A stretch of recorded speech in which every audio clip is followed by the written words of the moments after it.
Welcome back once again to the Imaginary Galleries.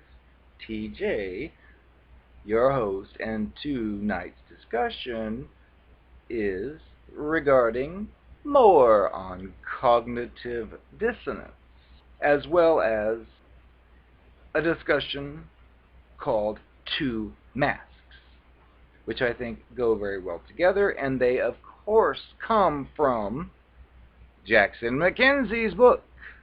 I've gone through a lot of it, and I don't want to ruin the whole thing, but it kind of mirrors my own thoughts, so I like to use it as a guide to read his words and then give mine, and it's almost like I wrote it, but he wrote it better than I would have. The part that I'm covering this evening is about the middle of the book in a section talking about the stages of grief.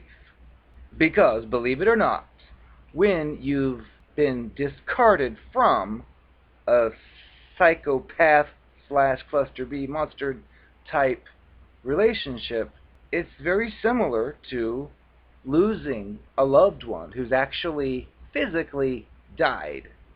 Because the person wasn't ever real to begin with. You thought it was because every day it seemed to be real, but then eventually whatever happened, and you realize that the person you once knew is no more. So you do actually go through a period of grief. And what makes it sicker is later on down the line when you happen to stumble across that same person still alive, it's like, Elvis, he never died, there he is. But you watch him and he's acting different. His mannerisms are different. If you hear his speech, it's different, all of it. So it's wild and weird and sick. But the part I'm covering involves education and self-doubt. Jackson tells us that this is when things start to change really fast. Now this is, of course, after the discard. But what he says and what I've mentioned, you don't even know any of these terms. You've never heard the word cluster B. You've heard narcissist, but you just thought it was just a term for somebody who thought they were great. It's never really sunk in as like being something real or something that you could possibly be involved with. Once you actually investigate further, whether it's at the library, whether it's a magazine article, whether it's a book such as this, or a YouTube video, you may type in keywords like you're involved with someone, they've done these horrible things, and you just don't know what to do, so you just type in keywords like lying, pretending this, doing that, and you click it and it brings up labels, which I typically do not like to use, but sometimes they're necessary. But you come across, from an internet search, the label of any one of the cluster Bs we've mentioned. And this is when things start to fall into place. Because you know that deep down something inside you is terribly wrong. It doesn't feel good, and you desperately wish to feel good again like you had before. And then when you come across one of these pieces of media, which typically has a list of characteristics or red flags, you will start to see 1, 2, 3 as you read them. In your brain, it'll start to feel that, oh my goodness, this explains it. And you'll start to have this epiphany feeling, like there's a label for what I'm going through. Also, as you read through this list, you may also experience self-doubt. And Jackson tells us that you'll recognize most, if not all, of these red flags. But then at the same time, your little brain will be flipping back and forth, and you'll start wondering if maybe you're just labeling your ex as one of these cluster Bs because you just cannot handle the truth, and that you ruined the relationship, as the monster probably told you, which they typically do, even though they entered the situation totally fake from day one. You caught on and challenged them, and then all of a sudden they said you're just too critical or whatever and left. So you're tempted to think that, well, maybe you ruined this great thing. But that's not really what happened. The fact is, you uncovered the scam. You're being basically punished because of it. So then Jackson tells us that you'll oscillate back and forth as you think about this person who, remember, once idealized you and then abused you. And your brain is in a frenzy thinking, wait, how could somebody who felt so strongly about me also have done those horrible things I found out about intentionally? And you see they went from obsession with you to contempt in the blink of an eye.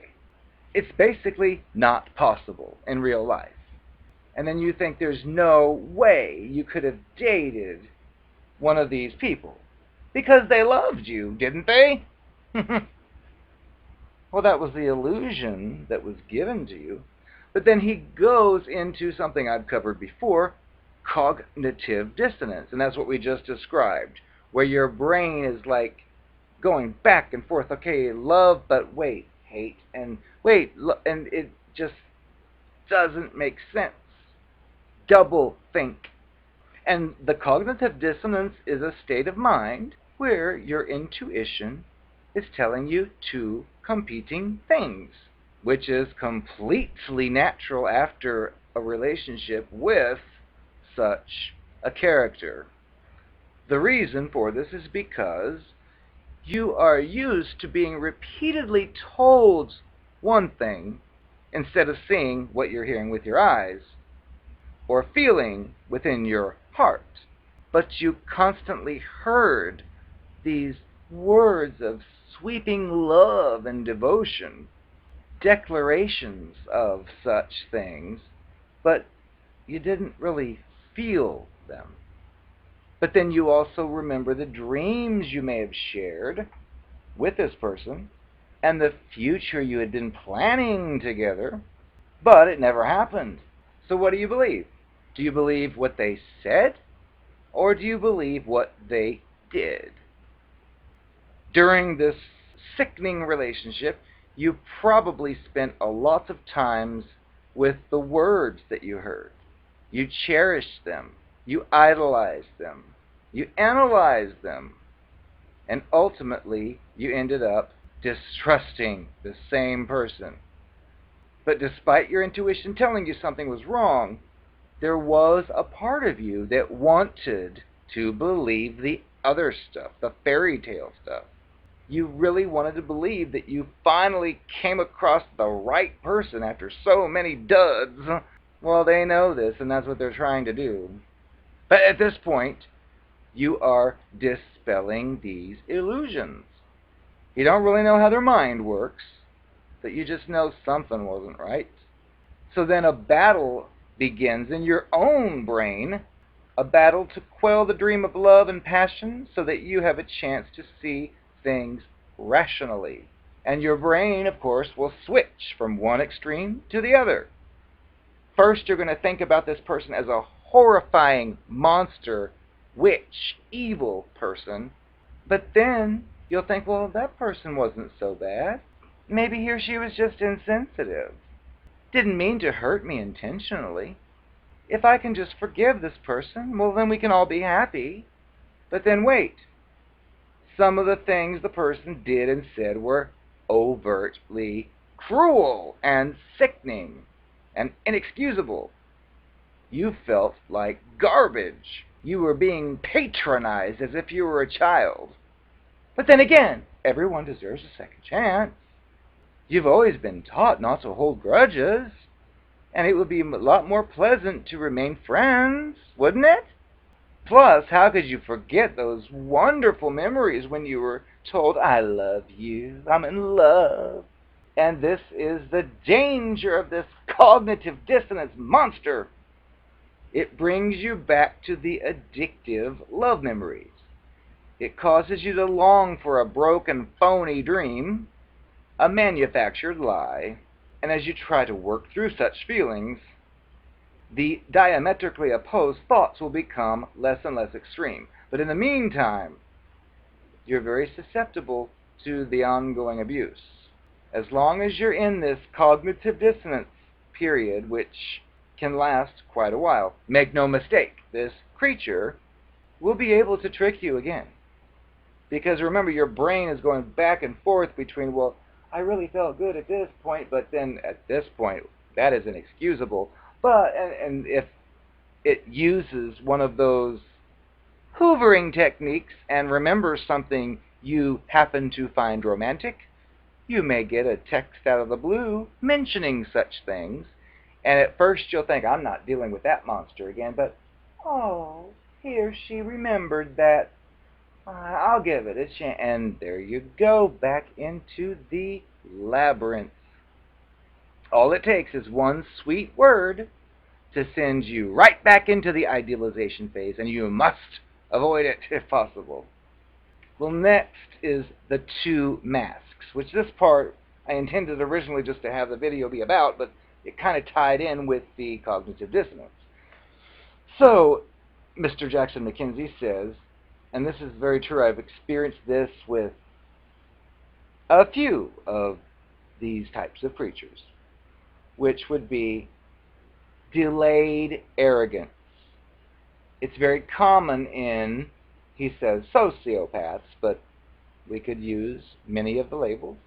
When you first meet this person, it's very common that they'll seem unusually innocent, naive, humble, childlike, thoughtful, very thoughtful, memorizing dates, the very first date you met, and saying, do you know what today is? It's the 2-week anniversary from the day we met, and stuff like that, which you just sometimes think, this is corny. But then at the same time, you think, well, the person said it, so you think maybe there's something sweet about them. But as time goes by, they inevitably transform into a creature monster. Manipulative, arrogant, and neglectful. Now, whenever these people are grooming new targets, they're always on their best behavior, like when you first met them, hooking others with baby-like charm. The reason for this, of course, is that most people are not attracted to a blatant sense of arrogance. And these people then develop a vulnerable and cute persona which allows them to sink their claws into you. But once you're hooked, once the target's hooked, true colors come to light. And I see your true colors. These monsters are smug, patronizing, and narcissistic. Because of these two opposing masks, the target will go to great lengths to try and reconcile this monster with this childish sweetheart that they remember. Targets also deal with a lot of victim blaming, where they are accused of being attracted to jerks, or told, it takes two to tango. It does not take two to tango, though, when one person uses a completely manufactured false identity to convince another person that they are alike in any way.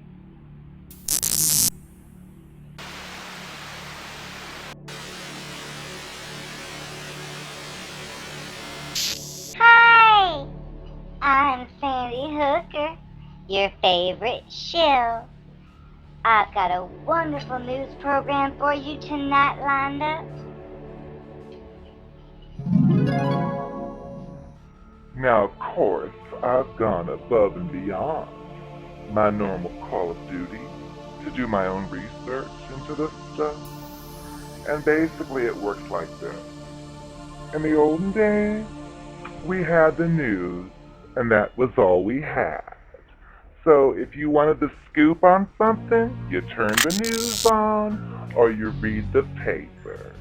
Well, honey, times they are a-changin' now that we have this thing called the internet, where anybody and everybody can post their thoughts, Well, these mainstream Media, who, by the way, all newspapers, all mainstream television news channels, all ABC, alphabet soup, are all owned by the same perverted fucks.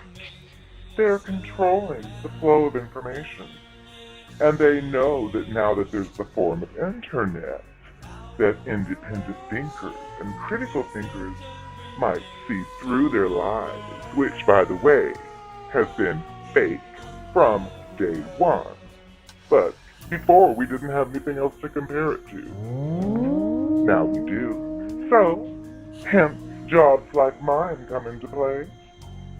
However, what goes on is that you'd normally think, well, who cares what a bunch of conspiracy theorists say? Who cares? They're a bunch of tinfoil hat fools.